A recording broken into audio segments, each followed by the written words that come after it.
आप सभी का स्वागत है। और वैसे साहब का विशेष रूप से स्वागत है।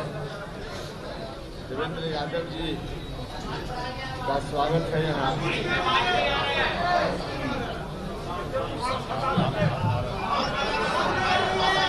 और यहाँ बहुजन समाज पार्टी के बिहार के इंचार्ज रामजी सिंह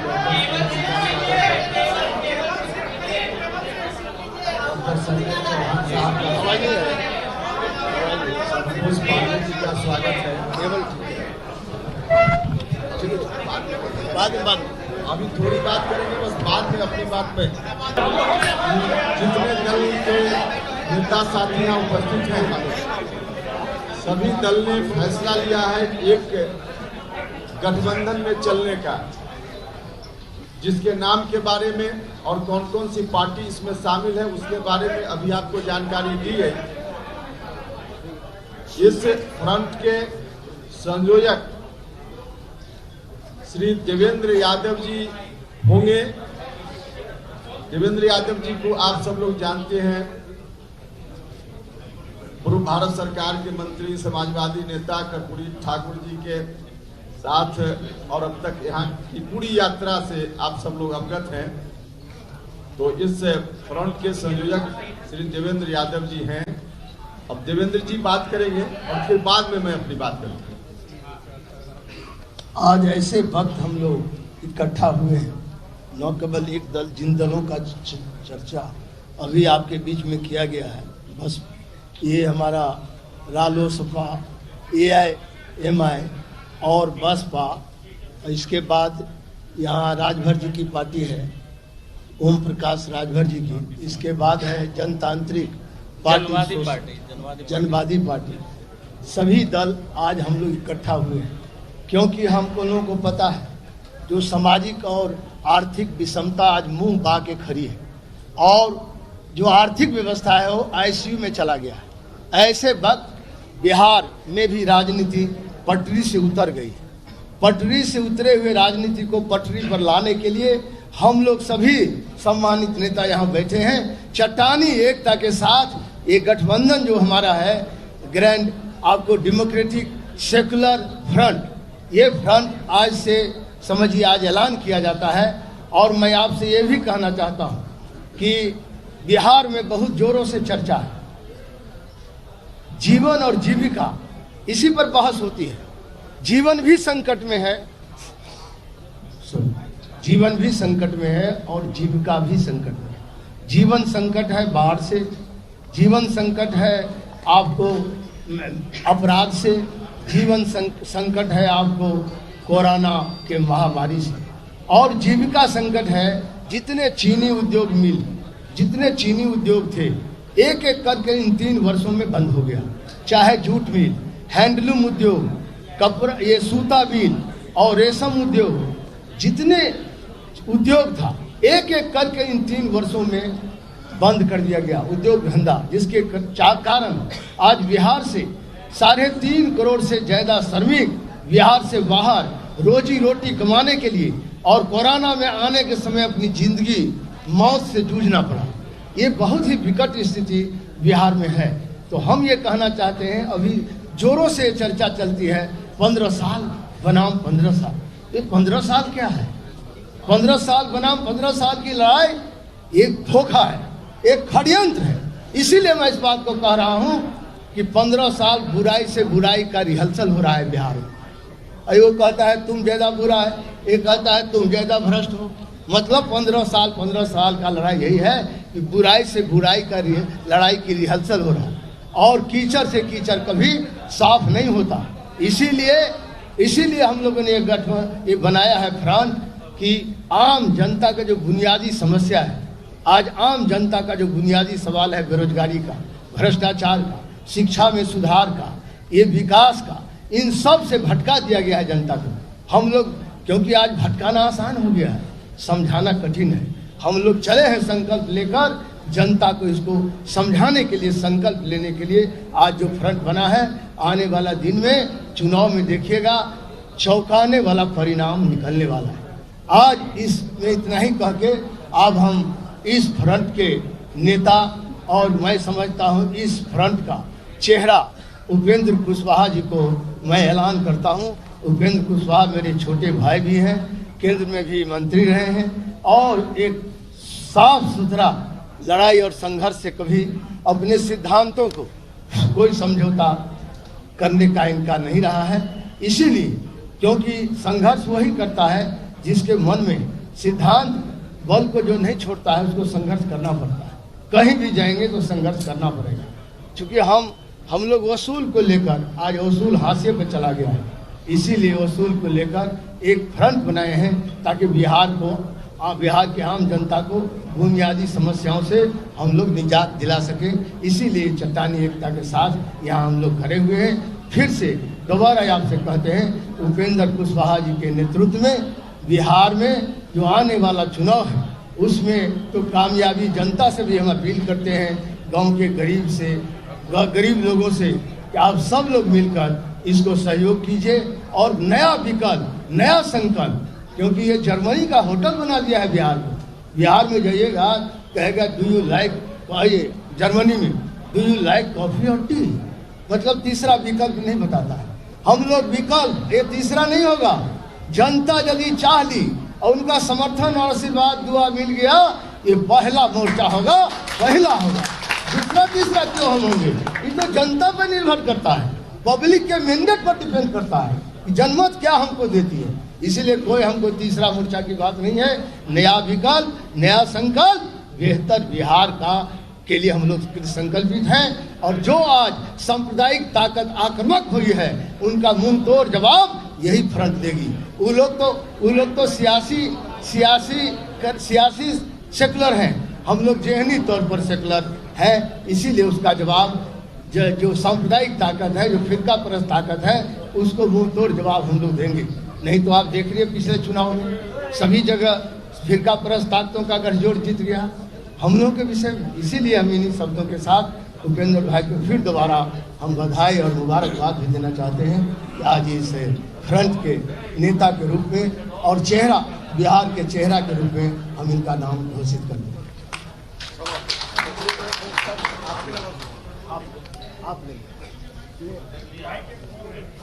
एक ओवैसी साहब का परिचय देने के मोहताज ओवैसी साहब नहीं है। देश और दुनिया में ओवैसी साहब जब मैं पार्लियामेंट में था 2004 में तब आए थे, और उससे पहले भी 5 बार मैं लोकसभा में रहा हूँ। ओवैसी साहब का मैं स्वागत करता हूँ आज के इस प्रेस कॉन्फ्रेंस में। और जो गठबंधन बना है हमारा, कल भी हम UDA बनाए हुए थे, अब इसका बृहत रूप ये एक एक्सटेंशन हुआ, इस गठबंधन का एक्सटेंशन हुआ है जिसमें हमारे बासपा के भाई और सभी राजभर जी और उपेंद्र कुशवाहा जी सब लोग इसमें पहुंचे हैं, क्योंकि हमारा इनका विचारधारा मिलता जुलता है। ये भी संघर्ष करते हैं, हम भी संघर्ष करके आए हैं। इसीलिए क्योंकि हम जननायक कर्पूरी ठाकुर के लिए भी इस्तीफा दे दिए थे 3 महीने में। जिन्होंने बताया समाजवाद को जिन लोगों ने गड्ढे में गिरा दिया, समाजवाद को जो इन लोगों ने अपहृत कर लिया है, गड्ढे में गिरा दिया है, उस समाजवादी व्यवस्था को कायम करने के लिए हम जो वंचित वर्ग है, समाज से जो सबसे कटा हुआ समाज है, महादलित, दलित हैं, अल्पसंख्यक हैं, गरीब लोग हैं, दबे कुचले लोग हैं, चाहे वो किसी बिरादरी के हैं, सबको मुख्य धारा में लाने का संकल्प है। अब हम ओवैसी साहब से आग्रह करते हैं, अनुरोध करते हैं कि आप जरूर अपनी बात कहें और थोड़ा सा डिटेल में कहें, ये हम आग्रह करेंगे बिहार।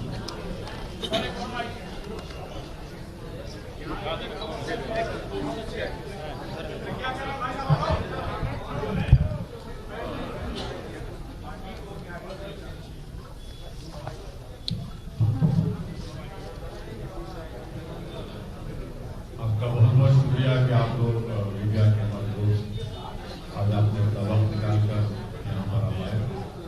पूरी तफसील से आप निर्दल प्रसाद यादव साहब ने पूरी तफसील, पूरी डिटेल आपको बता दी है। और हमारी पार्टी के लिए भी ये बड़ी खुशी की बात है कि हम इस पार्टी अलायंस का हिस्सा हैं।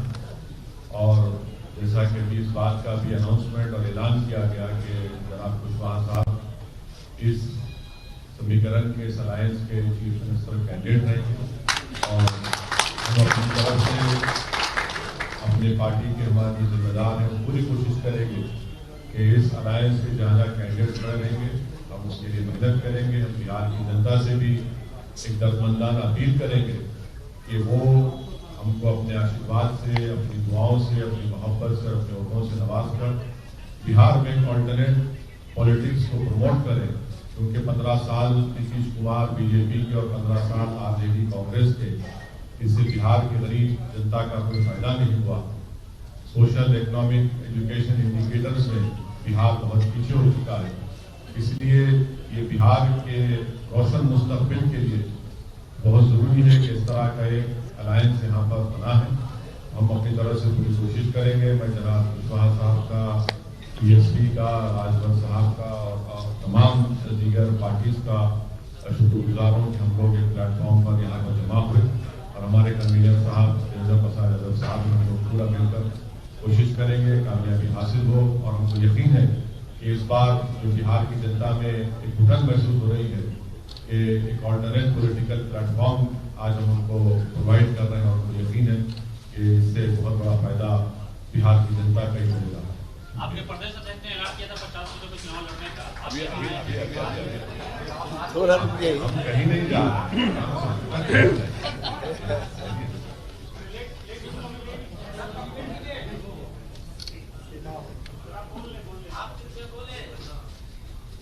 मैं फिर से शुक्रिया करना चाहता हूं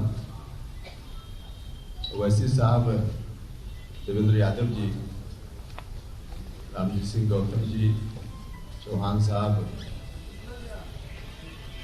पांडे जी, जो विभिन्न पार्टी के लीडर्स यहाँ उपस्थित हैं, सब लोगों ने मिलकर इस फ्रंट के बारे में बताया।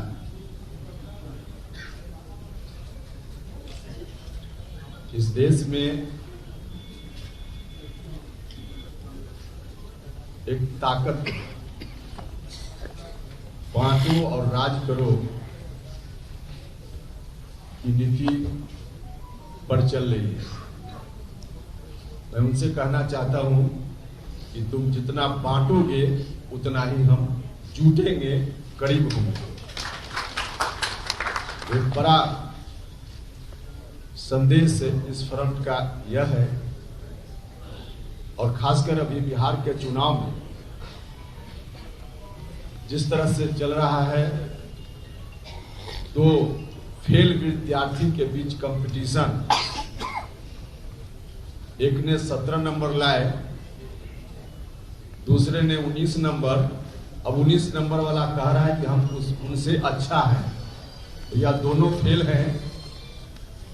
बिहार की जनता ने इस कंपटीशन के लिए नीतीश जी आपके ऊपर दायित्व नहीं सौंपा था। बिहार के नौजवानों को रोजगार तब भी नहीं मिल रहा था, बिहार में गरीबी तब भी थी, बिहार में अशिक्षा तब भी थी, बिहार चारों तरफ से परेशान उस वक्त भी था, किसानों को उनका उचित हक तब भी नहीं मिल रहा था।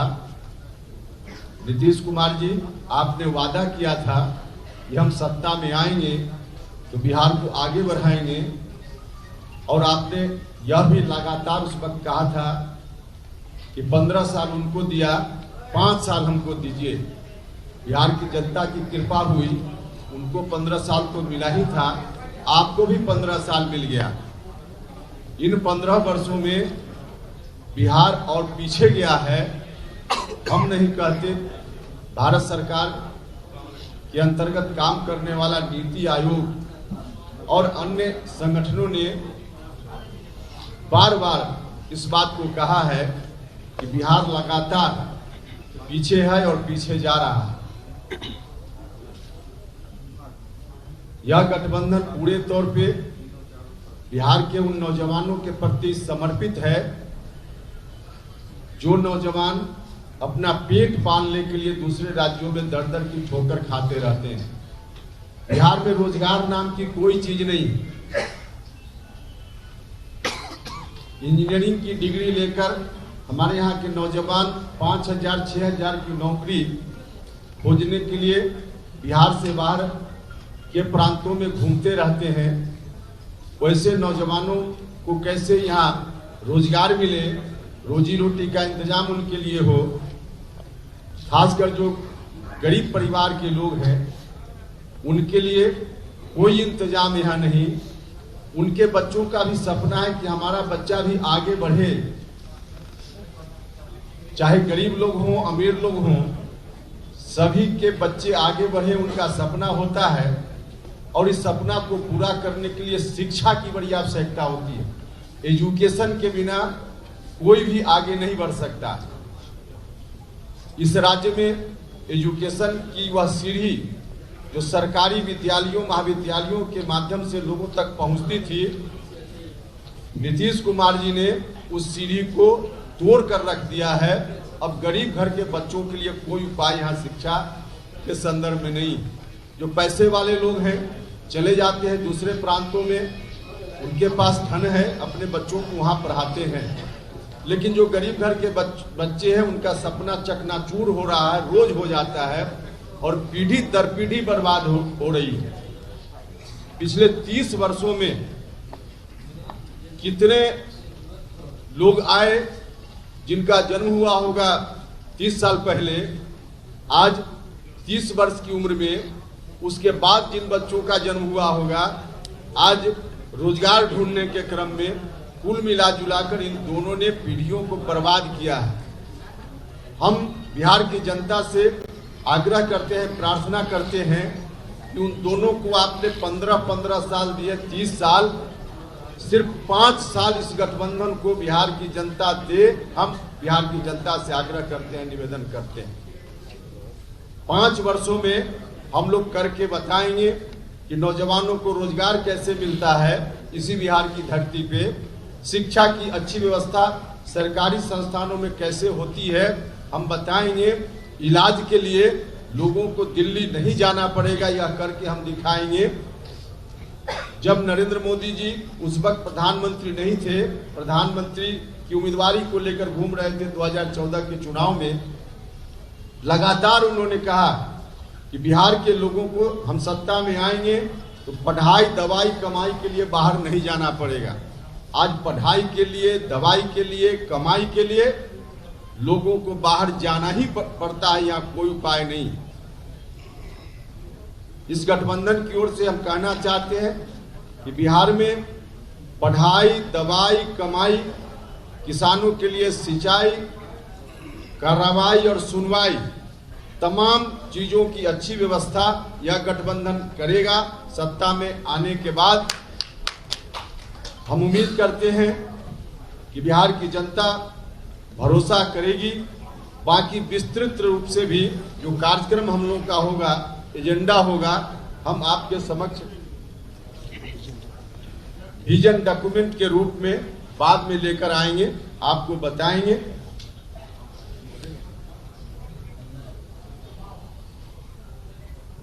यहाँ पार्टी का नाम तो आपने बताया। हाँ।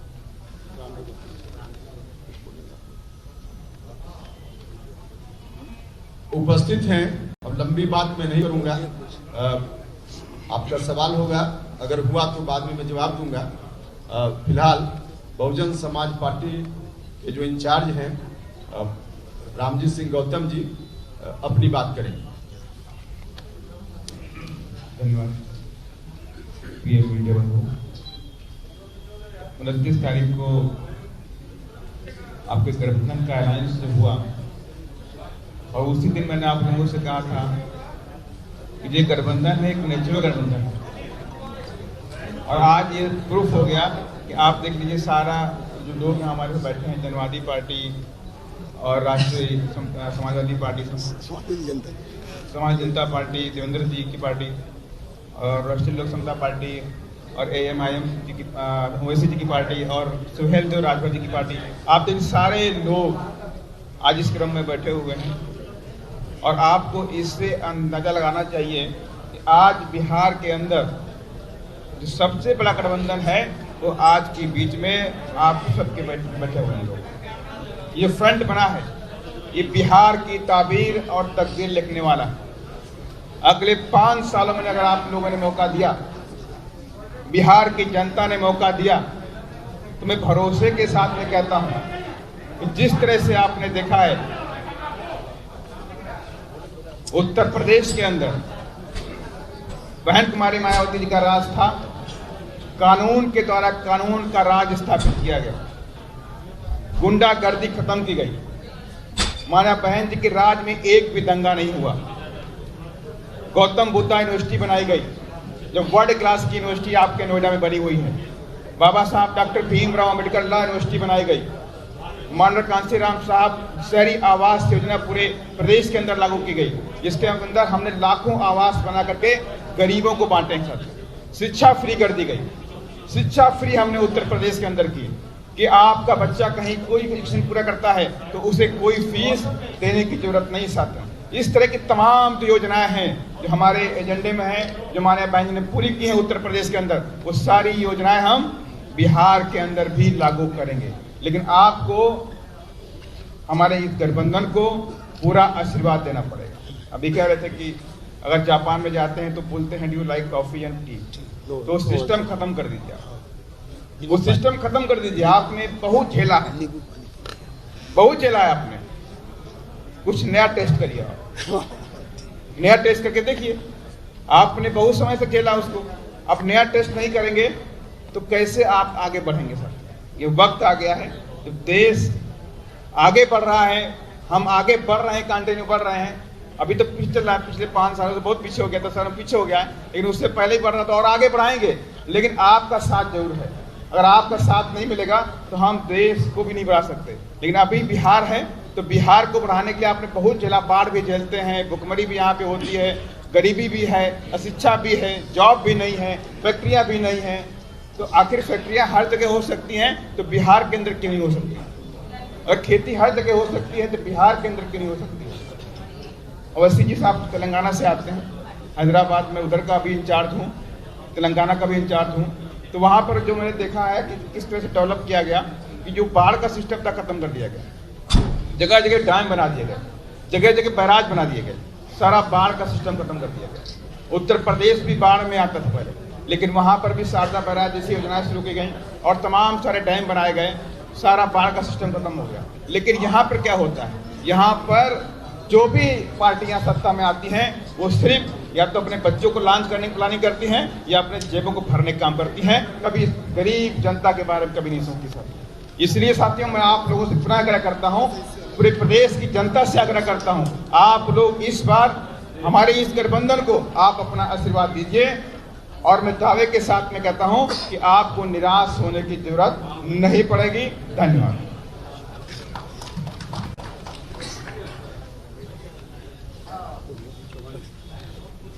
डॉक्टर संजय चौहान साहब हैं, अपनी बात कुछ करेंगे।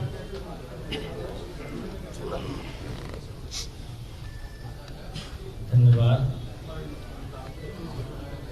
बिहार की आवाम के लिए जो लोग एनडीए के सामंतवाद और पूंजीवाद से मुक्त होना चाहते हैं और यूपीए के जातिवाद और गुंडावाद से मुक्त होना चाहते हैं और इस देश में बाबा साहब भीमराव अंबेडकर, डॉक्टर राम मनोहर लोहिया और भगत सिंह के विचारों की सरकार चाहते हैं, निश्चित तौर पर वे सभी लोग हमारे मोर्चे के साथ होंगे और यह हमारा मोर्चा इन हमारे महापुरुषों के आदर्श पर एक बेहतर सरकार बनाने का काम करेगा और बिहार की आवाम इस विकल्प को चुनेगी और यही हमारा मोर्चा ही एनडीए और यूपीए का वास्तविक विकल्प है बिहार के लिए। धन्यवाद।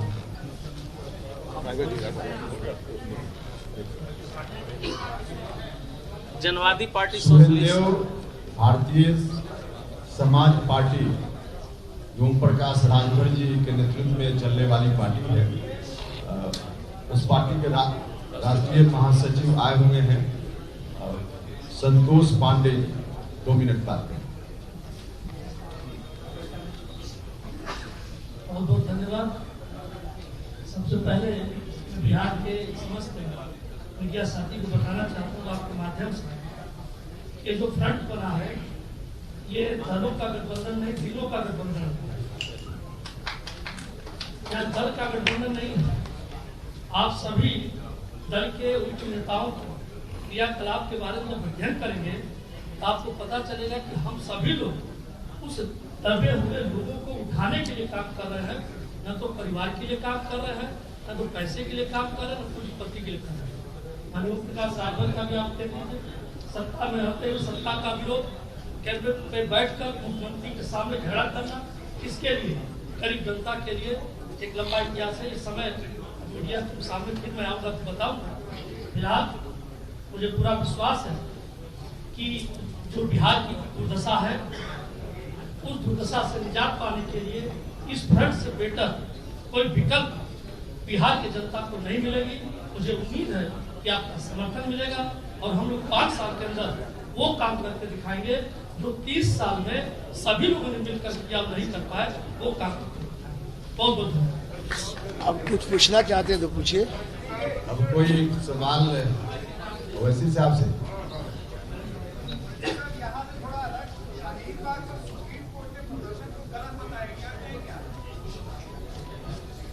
सर, अब ये प्रेस कॉन्फ्रेंस बिहार इलेक्शन के लिए है, इसी पर आप कोई सवाल है तो आप इस पर पूछ सकते हैं, आप बाद में पूछ लीजिए, मगर अभी इस कॉन्टेक्स्ट में इस पर अच्छा रहेगा। महीने भर चुनाव का बचा हुआ है, आज पहले चरण के नॉमिनेशन का आखिरी दिन है। 5 साल आप लोग मांग रहे हैं बिहार की जनता से, आप लोग कम से कम 5 महीना 50 दिन पहले तो ये अलायंस बना लेते। आखिरी वक्त में अलायंस बना करके आप लोग मांग रहे हैं, इसमें इतनी देरी क्यों हुई? भैया यहाँ तो अब भी बन गया, और वहाँ तो पूछ लीजिए जेडीयू और बीजेपी दोनों से क्या हो रहा है, आप उनसे पूछ लीजिए। आपस में ही भारतीय जनता पार्टी को के जो नेता हैं, जो उम्मीदवार होना चाहते थे विभिन्न जगहों से, और अगर जेडीयू वहाँ लड़ रहा है तो एक तीसरी पार्टी से उनको उम्मीदवार बनाकर हर जगह भेजा जा रहा है। ये कौन सी दोस्ती है, उनसे पूछिए। आप भी वही करेंगे तो? हम वही नहीं कर रहे हैं, हम वही नहीं, हम तो जुट रहे हैं, वो टूट रहे हैं।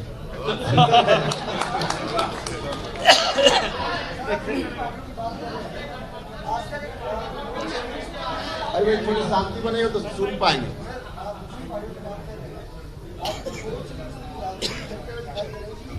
वो वहाँ पे रिम्स में कलेक्टर के घर में है, उनकी तबीयत खराब है जो भी है, वहाँ पे वो लोगों की टिकट सीलिंग कर रहे हैं, लोगों से मुलाकात कर रहे हैं, इसलिए कर देंगे। नहीं, यही तो उन्होंने किया सत्ता में रहते हुए भी। जिस तरह से सत्ता में रहकर किस तरह से खजाना को खाली किया, तो हमेशा उल्टा पलटी काम करने के लिए लालू जी जाने जाते रहे हैं, तो आज भी उसी तरह के काम में लगे हुए।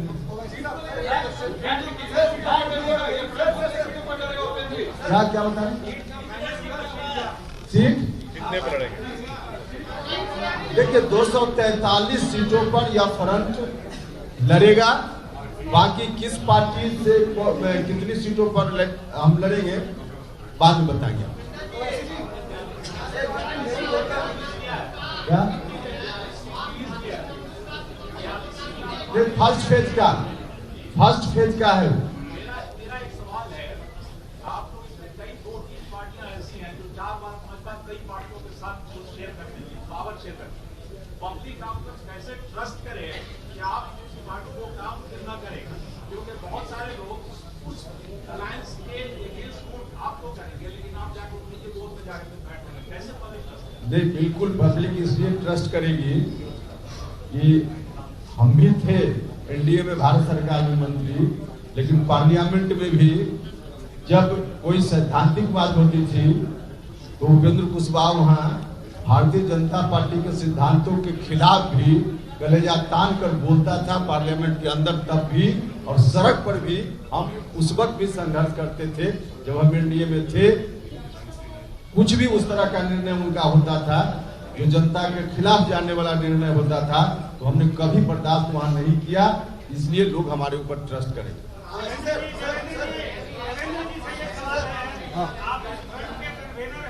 बोलिए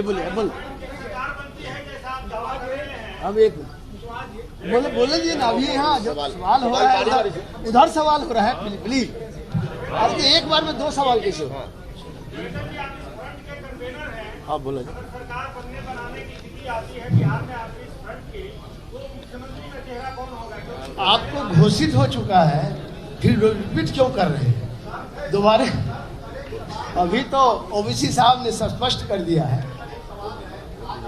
मुख्यमंत्री का चेहरा उपेंद्र कुशवाहा जी होंगे। बिहार का सीएम कैसा होगा?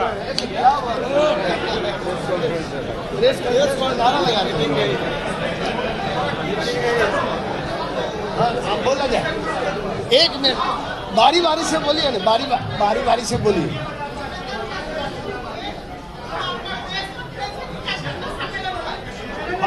बारी बारी से बोलिए, जो प्रश्न पूछना है पूछिए। अरे क्या है आप भी क्या बोलो? क्या है?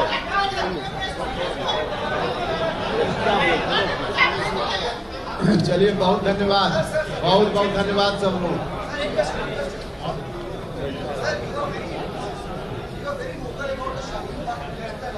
फिर वही बात वो इस कॉन्टेक्स्ट में नहीं है, बोल दिया है। सवाल कुछ करना होगा। There is a different occasion. बोलिए, Talk about it. Forget about it. Why not? बोलिए बोलिए। बाद में I will talk.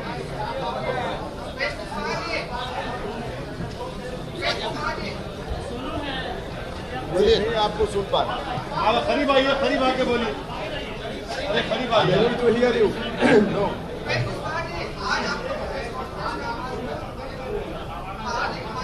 अरे ठहरिए भाई। क्या किए हैं?